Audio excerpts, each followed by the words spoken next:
दिसतंय का तुम्हाला? पीडीएफ दिसते का? Phase shift RC network.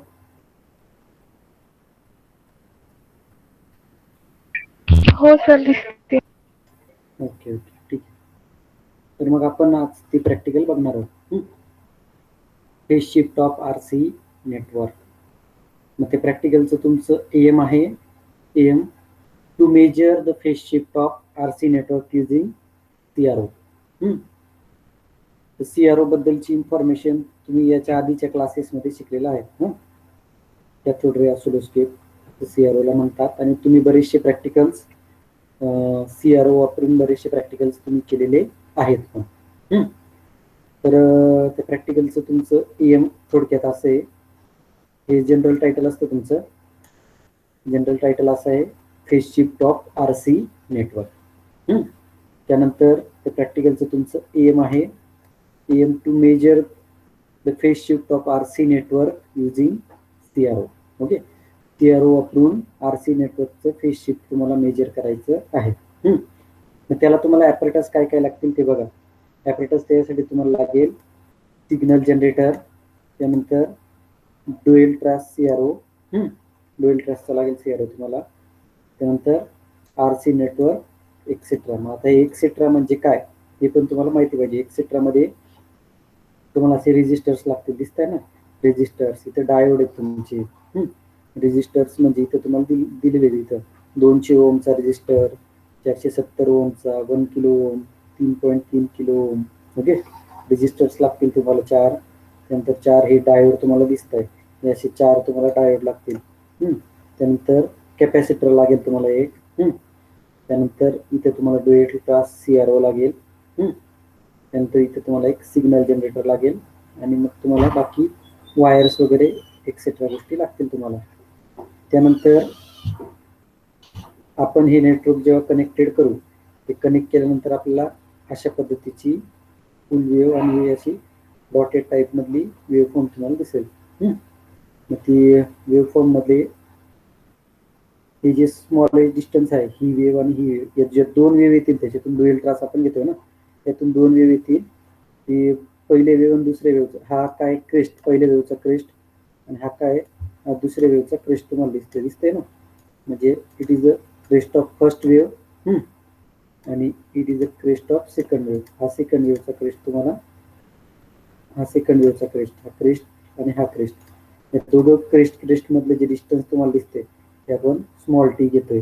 Okay, आणि या पहिल्या वेव्हचा क्रेस्ट, जिथून पहिली वेव्ह तुमची स्टार्ट होते, तो स्टार्टिंग पॉईंट अप टू पहिली वेव्ह तुमची जिथं एंड होते, तो एंडिंग पॉईंट. स्टार्टिंग पॉईंट आणि एंडिंग पॉईंट या दोघांमधलं डिस्टन्स जे आहे ते आपण कॅपिटल टी घेतलेलं आहे ते. ओके, ते काय असते तुमचं जनरली, हा तुमचा त्याचं डिस्टन्स जनरली तुमचं कसं येतं, हा जो टी आहे, हा याला सपोज तुम्ही T1 म्हणलं प्लस T2, या दोघांची जी बेरीज येईल, जनरली हा कॅपिटल टी तुमचा तेवढा असतो. नियर अबाउट कॅपिटल टी तुमचा तेवढा येत असतो. ओके, मग कॅपिटल टी आणि हा झाला तुमचा small T, output wave form.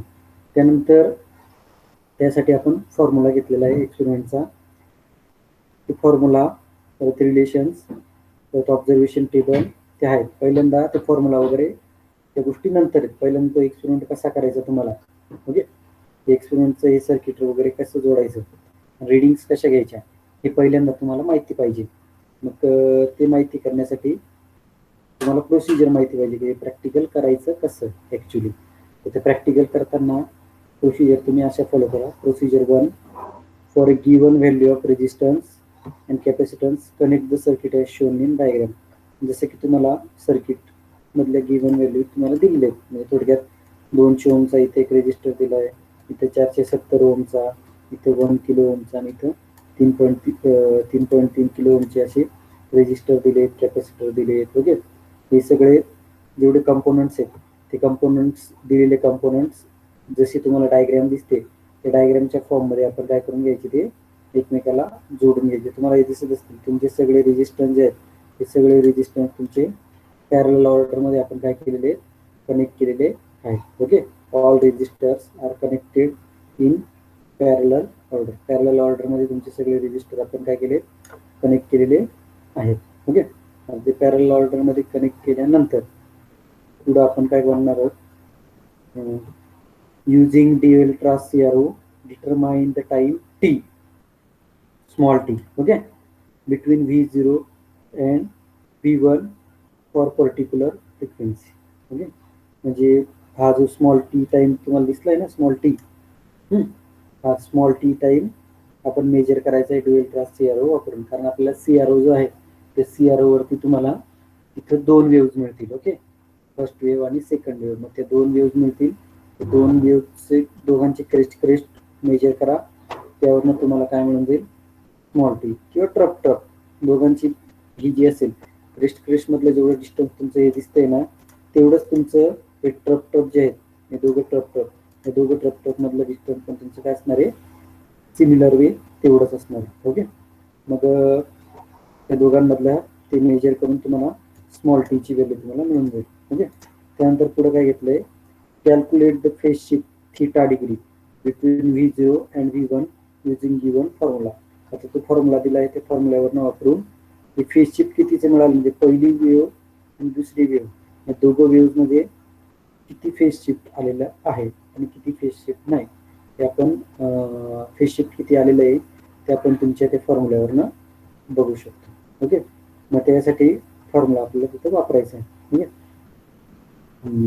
तो त्यातनं एवढंच आहे तुमचं शिफ्ट पूर्ण, जास्त मोठा एक्सपेरिमेंट नाही तुम्ही. ओके, फक्त फेज शिफ्ट किती मिळते ती फेज शिफ्ट आपल्याला तिथं मेजर करायची आहे.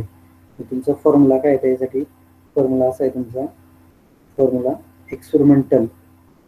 एक्सपेरिमेंटल आणि थेरोटिकलसाठी वेगळे फॉर्म्युले. एक्सपेरिमेंटलसाठी काय आहे, theta is equal to T F of 360 degree. Okay, T F of 360 degree हे झालं तुमचं एक्सपेरिमेंटल व्हॅल्यू. ओके, त्यानंतर पुढचं आहे थेरोटिकलसाठी काय आहे, theta is equal to tan inverse of R upon XC. Okay, R upon XC हे झालं थेरोटिकल व्हॅल्यू. म्हणजे एक्सपेरिमेंटल व्हॅल्यू आपण याच्यावरनं कॅल्क्युलेट करू शकतो आणि थेरोटिकल व्हॅल्यू आपण या फॉर्म्युल्यात जर किंमत टाकली तर ती कॅल्क्युलेट करू शकतो. त्यासाठी तुम्हाला काही काही गोष्टी माहिती पाहिजेत, काय काय आहेत त्या गोष्टी. ओके, त्याच्यात मग तुमचा थीटा काय आहे, theta is equal two phase shift. Theta म्हणजे किती डिग्रीने अँगल चेंज होणार, फेज शिफ्ट होणार. ओके, म्हणजे तुमचे वेव्ह जे असले, वेव्ह ही एक फेज, त्या वेव्हचा फेज आणि त्या वेव्हचा फेज दोघांमध्ये शिफ्टिंग किती मिळालं आपल्याला, त्यासाठी जो अँगल असणार आहे तो अँगल आपण थीटा अँगलने मेजर करणार आहे की एवढ्या डिग्रीने फेज शिफ्ट आपल्याला मिळाला. त्यानंतर तुमचा रेजिस्टन्स R. ओके, R हा त्याचा रेजिस्टन्स घेतलाय. C म्हणजे काय घेतलंय आपण, त्याचं कॅपॅसिटन्स घेतलाय. आणि तो कॅपॅसिटन्स किती दिलाय, कोणता 0.5 मायक्रोफॅरेडचा कॅपॅसिटन्स वापरलेला आहे. त्यानंतर तुम्हाला स्मॉल टी बद्दल माहिती पाहिजे. Small T the time between 2 peaks of input and output waves. Okay, input आणि आउटपुट वेव्ह, इनपुट आणि आउटपुट वेव्ह जे आहेत त्या वेव्स मधला जो टाइम आहे, म्हणजे आपण जो इनपुटला सिग्नल दिलाय, इनपुटला सिग्नल आउटपुटला जो सिग्नल मिळालाय, ते दोघांमध्ये तुमचा ऑसिलेटर किती डिग्रीचं फेज शिफ्ट करतो त्यावेळी तिथं मेजर करायचं. म्हणजे इथून आपल्याला वेगवेगळ्या फ्रिक्वेन्सी द्यायचे. ओके, त्यानंतर F is equal to input frequency. म्हणजे इनपुट फ्रिक्वेन्सी तुम्ही किती देता, इथं 1 किलोहर्ट्झ त्यांनी घेतलेली आहे. मग ऑब्झर्वेबल टेबलमध्ये काय घेतलंय, एक्सी आपण जो इथे टाकणार आहे, एक्सी कसा करणार, मग 1 upon WC is equal to 1 upon 2 pi FC. F म्हणजे आपण काय घेणार आहे, एफ म्हणजे 1 किलोहर्ट्झ. सी ची व्हॅल्यू तुम्हाला माहिती आहे किती आहे, 0.5 मायक्रोफॅरेड आहे. टू तर माहिती आहे, पायची व्हॅल्यू तुम्हाला माहिती असते 3.14 असते पायची व्हॅल्यू. ओके, पायची व्हॅल्यू 3.14. मग त्याचा जो आन्सर येईल त्याचा रेसिप्रोकल घ्यायचा. मग ते 1 अपॉन समथिंग जे असेल, ओके, ते असणार आहे तुमची XC ची व्हॅल्यू. ती काय असणार तुमच्या XC ओहम. ओके, मग आता काय करायचंय, प्रत्येक वेळेला तुम्ही रेजिस्टन्स जो आहे तो रेजिस्टन्सची व्हॅल्यू प्रत्येक वेळेला तुम्ही काय करत जायची, बदलत जायची. ओके, आता पहिल्यांदा रेजिस्टन्स किती घेतला, R ओम. पहिल्यांदा रेजिस्टन्स होता 200 ओम. ओके, मग टाइम T सेकंद. म्हणजे T सेकंद म्हणजे काय, हे हा जो टाइम आहे 200 ओमचा रेजिस्टन्स मेजर केला त्यावेळेला तुमचे इनपुट वेव्ह आणि आउटपुट वेव्ह याच्यामधलं जो हा टी मिळतोय तुम्हाला इनपुट वेव्हचा क्रेस्ट आणि ट्रफ मधला जे डिस्टन्स टी आहे ते तुम्हाला किती मिळते ते आपण पहिल्यांदा लिहून घ्या. 200 ओमसाठी तुम्हाला किती मिळते ते बघा. ओके. त्यानंतर परत तुम्हाला 470 ओमला तुम्ही कनेक्ट करा. म्हणजे याच्यात फक्त काय करायची, पिन असणार आहे तुमच्याकडे क्रोकोडाईल पिन. त्या क्रोकोडाईल पिनने फक्त काय करायचं, इथे एकदा कनेक्ट करा. ओके. हे सर्किटमध्ये येईल 200 ओम. ओके. परत दुसऱ्या वेळेला ही पिन काढून घ्या, इथे कनेक्ट करा.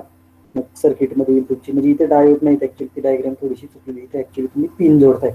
ओके. क्रोकोडाईल पिन असते ना, क्रोकोडाईल पिन तिथे तुम्ही जोडताय. इथे क्रोकोडाईल पिन तुम्ही जोडायची आहे. ओके. ती क्रोकोडाईल पिन त्याला सर्किटमध्ये आणेल. परत पुढच्या वेळेला आपण क्रोकोडाईल पिन इथे जोडूया.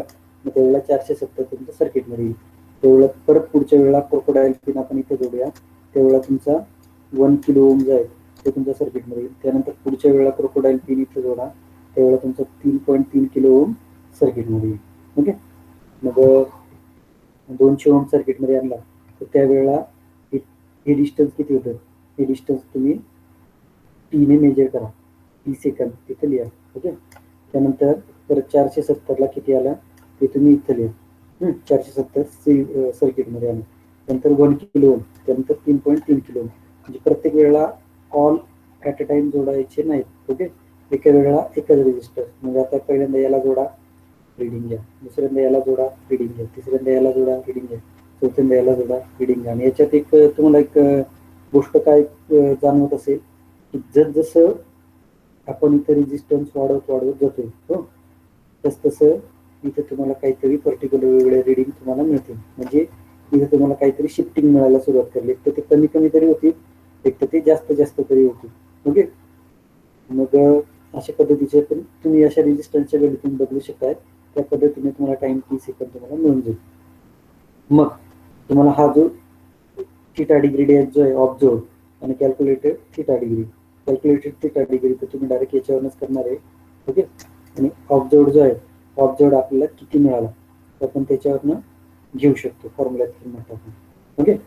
सो फेज शिफ्ट तुम्हाला किती मिळालं ते याच्यात तुम्ही लिहायचं, कॅल्क्युलेटेड फेज शिफ्ट आणि observe phase shift. Okay. Observe म्हणजे तुमचं एक्सपेरिमेंटली हे थिटामध्ये व्हॅल्यू टाका. आपला हा तुमचा टी आलेला आहे. आता हा टी तुम्हाला मिळाला ना, हा टी एफ फ्रिक्वेन्सी तुम्ही काय घेतली 1 किलो हर्ट्झ. म्हणजे टी जर सपोज तुम्हाला मिळाला 4 सेकंद मिळाला, एफ तुमचा 1 किलो हर्ट्झ झाला. म्हणजे हा किती झाला 4 × 10⁻³ × 360 डिग्री सेल्सिअस. मग ते जी व्हॅल्यू येईल ते पर्टिक्युलर कॅल्क्युलेशन करून तुमची थिटा डिग्री डॅशची व्हॅल्यू मिळेल तुम्हाला इथं. इथं तुम्हाला प्रत्येक वेळी इथं तुम्हाला दिसते थिटा, त्यावेळेला तुम्हाला फक्त हा प्रत्येक वेळी ह्या टीची व्हॅल्यू फक्त तुमची हिची बदलू द्यायची. बाकीच्या व्हॅल्यू तुमचे काय असणार आहे, सेम असणार आहे. ओके. त्यानंतर थेरॉटिकल करत असताना तुमचा टॅन इनव्हर्स जसं तसा एक्सची व्हॅल्यू तुमची पण एक्सची व्हॅल्यू एकच कॉमन येईल की तुम्ही जशीच तशी इथे डिवाइड बाय करणार आहे. बट थेरॉटिकल करत असताना तुम्ही काय करणार आहे, हा जो आर तुमचा आहे हा आर प्रत्येक वेळेला बदलत जाणार आहे. म्हणजे काय करणार आहे, दोघं फॉर्म्युल्यामध्ये फरक काय आहे, एका वेळेला तिथे टी टाकत जायचंय, बाकीची व्हॅल्यू तुमच्या जशाच तशा आहे. ओके. आणि एका वेळेला तुम्ही काय टाकत जायचं, इथं आरची व्हॅल्यू टाकत जायची, बाकीची व्हॅल्यू तुमच्या जशाच तशा. ज्या वेळेला तुम्ही टी टाकाल त्यावेळेला तुम्हाला ऑब्झर्व थिटाची व्हॅल्यू मिळतील या फॉर्म्युल्यामध्ये. ओके. या फॉर्म्युल्यानुसार. त्यानंतर ज्या वेळेला तुम्ही आरची व्हॅल्यू टाकाल त्यावेळेला तुम्हाला थेरॉटिकल व्हॅल्यू मिळेल calculated. Okay. Calculated theta डिग्रीची value तुम्हाला त्यावेळेला मिळून जाईल. थोडक्यात याच्यात फक्त किती फेज शिफ्ट तुम्हाला मिळणार आहे ते फक्त आपल्याला मेजर करायचं आहे. याचं ऑलरेडी आपल्याकडे किट पण आहे. तुम्हाला फक्त काय करायचं आहे, सिग्नल जनरेटर घ्यायचा आहे. एक सिग्नल जनरेटरची एक केबल तुमच्या सर्किटच्या कॉमन टर्मिनल लावायची आणि दुसरी केबल तुमच्या कॅपॅसिटरला कनेक्ट करायची. ओके. कॅपॅसिटर जे तुमच्या सर्किटमध्ये आहे कॅपॅसिटरच्या तिथं एक जोडायची आणि एक तुमच्या रेजिस्टर जे आहेत रेजिस्टरचं कनेक्शन जिथून होते ते तुम्ही ती जोडायची. सगळे रेजिस्टर एका ठिकाणी कॉमन ठिकाणी जोडलेले असते. ते सिग्नल जनरेटरची एक वायर जोडायची, सिग्नल जनरेटरची दुसरी वायर तुमची कॅपॅसिटरच्या इथे जोडायची. त्यानंतर तुमचा जो CRO आहे CRO कॅपॅसिटरच्या एका टर्मिनलला जोडलेला असेल आणि दुसऱ्या टर्मिनलला एक वायर त्याची जोडलेली असेल. ओके. सो याच्यात फक्त तुम्ही काय करत जायचंय, सिग्नल जनरेटर जो आहे तर सिग्नल जनरेटरवरती 1 किलो हर्ट्झ आपण कॉमन ठेवलेला आहे. Okay. 1 kilohertz frequency signal generator होती असं तुम्हाला माहिती असेल. असं नॉब असतो फिरवायचा. तर फिरवल्यानुसार तो नॉब तुमचा 0.5, 0.7, 0.8, 0.9, 1 किलोहर्ट्झ तसं तुमचा नॉब आपण कुठेपर्यंत न्यायचा, 1 किलोहर्ट्झ पर्यंत तुमचा नॉब आपण नेऊया. तिथपर्यंत तुमचा नॉब नेला की तो तिथं नॉब नेल्यानंतर 1 किलोहर्ट्झला ते तुमचं फिक्स होऊन जाईल. मग तिथं फिक्स झाला का बस मग काय प्रॉब्लेम नाही. मग तुम्ही फक्त काय करत जायचंय, फ्रिक्वेन्सी तुमची कॉन्स्टंट झाली तर तुम्ही प्रत्येक वेळेला काय करत जायची, तुम्ही रेजिस्टरची व्हॅल्यू बदलत जायची. म्हणजे जशी तुमची रेजिस्टरची व्हॅल्यू बदलेल तसं तुमची ही टीची व्हॅल्यू पण बदलेल. ओके, तशी तुमची टीची व्हॅल्यू पण बदलेल आणि रेजिस्टरची व्हॅल्यू पण बदलेल आणि त्या दोघं व्हॅल्यू वेगवेगळ्या तुम्ही फॉर्म्युल्यामध्ये टाकायचे आहेत. ओके, आणि त्या फॉर्म्युल्यामध्ये टाकून तुम्ही रिझल्ट काढायचं. मग तुम्हाला रिझल्टमध्ये कळेल की 200 ओम ठेवला त्यावेळेला ऑब्झर्व्ड फेज शिफ्ट किती मिळाली आणि कॅल्क्युलेटेड फेज शिफ्ट किती मिळाली. त्यानंतर 470 ओमला observed phase shift, calculated phase shift. त्यानंतर परत पुढच्या याला 1 किलो ओमला ऑब्झर्व्ड फेज शिफ्ट आणि कॅल्क्युलेटेड फेज शिफ्ट तुम्हाला किती मिळेल. तो असं पर्टिक्युलर गोष्टी करून आपण तुमचं फेज शिफ्ट किती मिळतं, phase shift of RC network ते आपण काढू शकतो युजिंग CROच्या सहाय्याने आपण फेज शिफ्ट किती मिळते ते बघूया. आणि त्यानंतर तुमचं फेज शिफ्ट रिझल्ट काय मिळते, phase shift of RC network verified experimentally and theoretically. शेवटी हा तुमचा रिझल्ट येईल. म्हणजे हे जे व्हॅल्यू आहेत एक्सपेरिमेंटल अँड थेरॉटिकल याच्यात तुमचा फारसा फरक पडणार नाही किंवा पडायला नको जास्त फरक. ओके, तर या ऑब्झर्व्ड व्हॅल्यू आणि कॅल्क्युलेटेड व्हॅल्यू ज्या आहेत तुमच्या ते थोडक्यात जवळपास तुमच्या काय येतील, सारख्याच येतील. मग थेरॉटिकल व्हॅल्यू फक्त आपण रेजिस्टर वापरून थेरॉटिकल तुम्हाला अशी मिळेल. पण टी जो वापरलाय टी मध्ये ऍक्च्युअली आपण ती वेव्ह मेजर केली ना, स्मॉल टी मध्ये आपण ऍक्च्युअली ती वेव्ह मेजर केली आणि ती वेव्ह मेजर करून आपण स्मॉल टीची व्हॅल्यू काढतोय. म्हणजे ती झाली तुमची कॅल्क्युलेटेड. ओके, ती झाली तुमची ऑब्झर्व्ड व्हॅल्यू आणि ही रेजिस्टन्स वापरून तुमची कॅल्क्युलेटेड व्हॅल्यू. ओके, इथे ऍक्च्युली चुकलंय, ऑब्झर्व्ड म्हणजेच तुमची कॅल्क्युलेटेड असते. ओके, ही ऑब्झर्व्ड व्हॅल्यू, ऑब्झर्व्ड म्हणजे आपण ऑब्झर्वेशन करून, आणि ही झाली तुमची कॅल्क्युलेटेड पेक्षा आपण त्याला काय म्हणूया, थेरॉटिकल. ओके, इथे कॅल्क्युलेटेड ऐवजी तुमचं काय पाहिजे, थेरॉटिकल पाहिजे. थेरॉटिकल थिटा म्हणजे हा तुमचा R वापरून आपण घेऊ शकतो. थोडक्यात हे आहे तुमचं practical phase shift of RC network. याच्याशी रिलेटेड तुम्हाला काही डाऊट आहेत का, एनी डाऊट, काही प्रश्न आहेत काय प्रॅक्टिकलशी रिलेटेड तुम्हाला?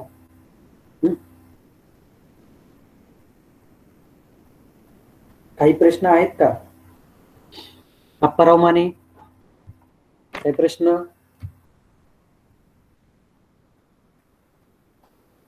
अरे काही प्रश्न आहेत का अप्पाराव?